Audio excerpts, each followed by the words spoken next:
রাশিয়াকে ভূখণ্ড ছেড়ে দেওয়ার কোনো অধিকার নেই কিয়েভের। রাশিয়ার 4 বছরের আগ্রাসন শেষে চুক্তি নিয়ে জেলেনস্কি দিলেন কড়া বার্তা। আইনি বা নৈতিক কোনো অধিকারই নেই ইউক্রেনের। যুক্তরাষ্ট্র সমঝোতা চাইলেও কেন প্রত্যাখ্যান করছেন জেলেনস্কি? দর্শক, ইউক্রেনের প্রেসিডেন্ট ভলোদিমির জেলেনস্কি স্পষ্টভাবে জানিয়ে দিয়েছেন যে মস্কোর প্রায় 4 বছরের আগ্রাসন শেষ করতে কোনো চুক্তির অংশ হিসেবে রাশিয়াকে ভূমি ছেড়ে দেওয়ার আইনি বা নৈতিক অধিকার কিয়েভের নেই।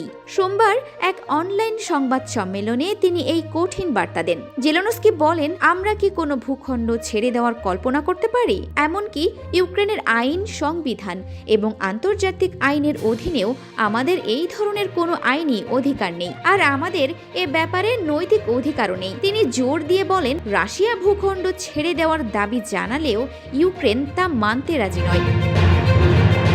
ইউক্রেনীয় প্রেসিডেন্ট আরও জানান, যুক্তরাষ্ট্র এই বিষয়ে সমঝোতা খুঁজে বের করার চেষ্টা করছে, কিন্তু তিনি স্পষ্ট করেন, রাশিয়া তাগাদা দিচ্ছে আমরা যেন ভূখণ্ড ছেড়ে দিই, কিন্তু আমরা কিছুই ছেড়ে দিতে চাই না, আমরা এর জন্য লড়াই করছি। এই বক্তব্য আলোচনার জটিলতাকেই আরও বাড়িয়ে তুলল।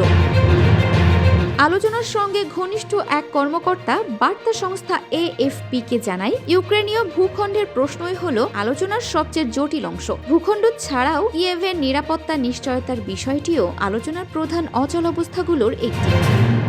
সম্প্রতি লন্ডন ও ইউরোপে দফায় দফায় কূটনৈতিক তৎপরতা চালিয়েছে জেলেনস্কি। লন্ডন থেকে বৈঠক শেষে তিনি ব্রাসেলসে যান ন্যাটো ও ইউরোপীয় কমিশনের প্রধানদের সঙ্গে আলোচনার জন্য। এর মাধ্যমে সামরিক ও অর্থনৈতিক সমর্থন নিশ্চিত করাই ছিল তার প্রধান লক্ষ্য।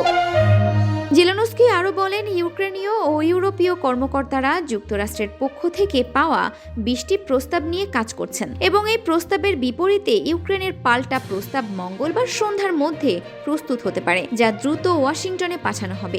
ইউক্রেন চাইছে ভূখণ্ড না ছেড়েই একটি সম্মানজনক সমাধান। ভূখণ্ড না ছাড়ার বিষয়ে জেলেনস্কির এই কঠোর অবস্থান কি শান্তি আলোচনার পথ সম্পূর্ণ বন্ধ করে দেবে? ইউক্রেন তার পাল্টা প্রস্তাবে কি কি শর্ত দিতে পারে? কমেন্ট বক্সে আপনার বিশ্লেষণ জানান।